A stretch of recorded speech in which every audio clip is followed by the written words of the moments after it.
In this video, I'm going to test out everything that you need to know about AmFilm's tempered glass screen protector for the brand new Galaxy S26 Ultra.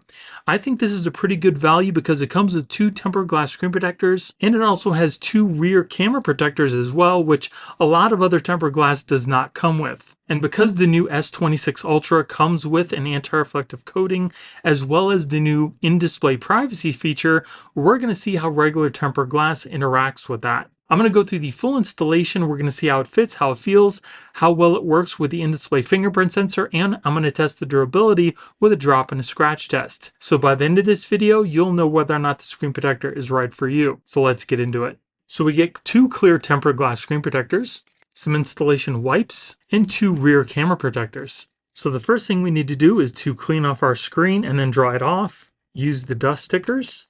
Then take one of your screen protectors, peel off the protector on the back. Place the screen protector down over your phone as flat as you can, making sure that the camera cutout is over the camera on your phone. Then press down on the center of the screen up and down a couple times. Wait like 30 seconds, then lift off the guide on the top of your phone. And we'll take a look at our screen protector. So it does look like we have a bubble right here. And the bubble is in the best possible spot because it's right on the edge of the glass. So what I would recommend doing is either using a credit card, something plastic. If you have a squeegee like I do here, you can use this, or you can also try your finger. I would definitely try to use a plastic credit card first. All you need to do is just simply press the bubble out towards the edge of the screen and it should disappear. Just wipe down the edges of the screen protector to make sure it's adhered really good. Then we'll take a look at our screen. So installation was pretty easy. It looks like the edges are rounded off and there is a slight gap all the way around the phone. It's not a big gap, but it's there. We'll test out the case compatibility in just a minute. We also do have a cutout for our camera, so you don't have to worry about your facial recognition or your selfies. The screen is nice and smooth, just like the glass that's on the phone. You can also see that there is no anti-glare. As far as keeping down fingerprints, it does seem to show some smudges on the screen, but you should, yeah, they very easily wipe away. No issues there. So let's test out our fingerprints. Now I've already registered my fingerprints once. Let's see if they still work on the phone. And that did. Works fine. I was just not putting my thumb in the right spot. That's why I press on the screen so you can see exactly where it's supposed to go. But when I do that, it seems to work fine. Yep, no issues there. Yeah, so if you are having trouble with your fingerprint sensor, just go in, re-register your fingerprints, and I would suggest turning up the touch sensitivity on your display as well. You can also see that the screen is nice and clear. Touch working beautifully. No issues there. Now let's take a look at the screen as if we're looking at it through polarized sunglasses. And you can see that there is no rainbow. That's pretty interesting. No rainbow effects this year so far. I'm pretty impressed. That's pretty nice because if you ever use polarized sunglasses, typically you'll see like a rainbow. Sometimes it's really bad. It's not very easy to look at, but so far you can see the screen crystal clear. Let's check out our S Pen.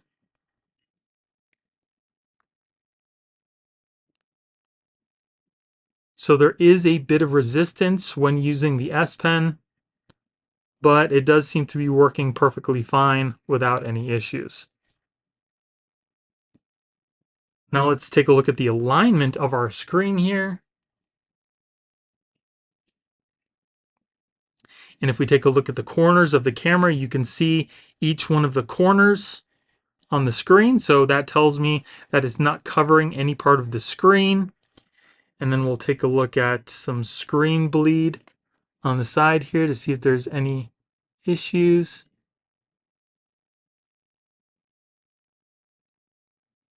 And I really can't tell if there's any bleed. There might be just a slight bit, maybe not. Yeah, well, there's just a tiny bit. I'm sorry, it's hard to see, because it's so small. So you really don't have to worry about that, especially if you're going to have your phone inside of your case. Now let's put our phone inside of our case here. Take a look. And there's still a slight gap on the bottom of this case.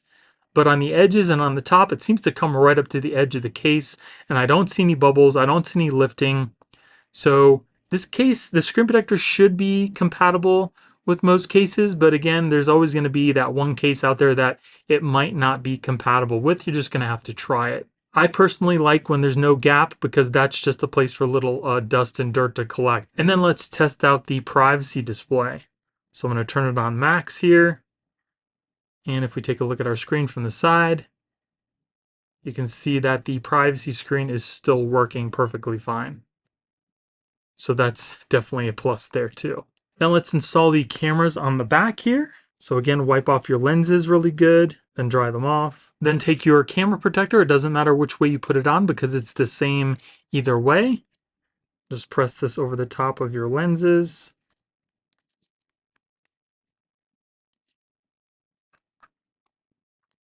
And we'll give it a wipe down.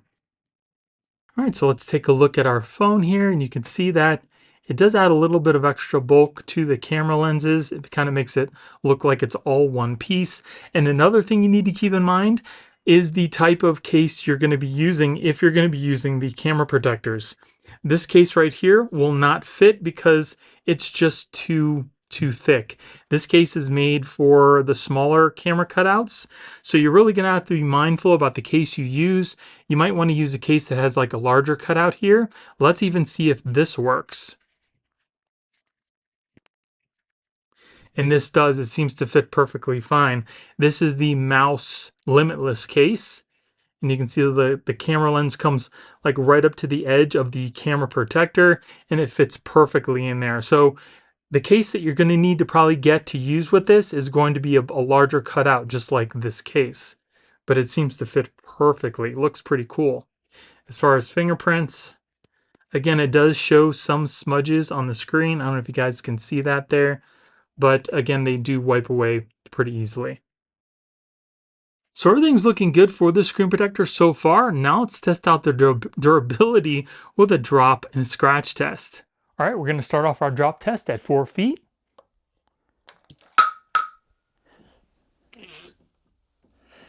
Moving on to 5 feet.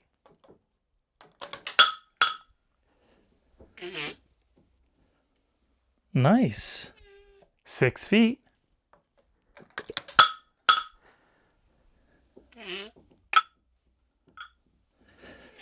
7 feet.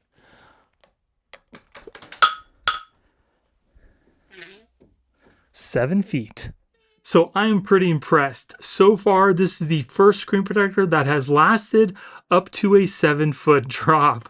Now let's move on to the scratch test. Regular tempered glass starts to scratch at a Mohs hardness number 6. So we're going to start off our test with a number 5. Then we'll move on to a number 6. And then finally a number 7. And if we take a closer look, you can see that there are no scratches at the number 5. There are slight at a number 6 and about the same at a number 7. So scratch resistance is standard for tempered glass. So installation for the screen protector was pretty easy. It also does seem to be case friendly. It works perfectly fine with the in-display fingerprint sensor and the privacy screen. The only thing is it does not have an anti-reflective coating, but it lasted up until a 7-foot drop and scratch resistance is standard for tempered glass. Now let's test out the scratch resistance of the rear camera protectors. Again, we're going to start off with a number 5. Then a number 6. I can already feel it scratching. And then a number 7. And if we take a closer look, you can see that there are no scratches at the number 5. There are ever so slight at the number 6 and about the same at a number 7. So scratch resistance for the rear camera protectors is standard for tempered glass. So everything about this screen protector seems to be pretty good, and the fact that it comes with two rear tempered glass camera protectors just makes this a better value. Again, the only thing about the screen protector is it does not have an anti-reflective coating. But if you don't care about that, I would definitely recommend this screen protector, and if you guys want to pick it up yourself, I will be putting product links in the video description. And if you guys enjoyed the video, please let me know by hitting the like button and consider subscribing. And if you like this video, I'd also recommend checking out my big screen protector review that I did for the Galaxy S26 Ultra, which you can see by clicking on the video you see on your screen right now. Thank you all for watching. I hope you have a great day, and I'll see you in the next one.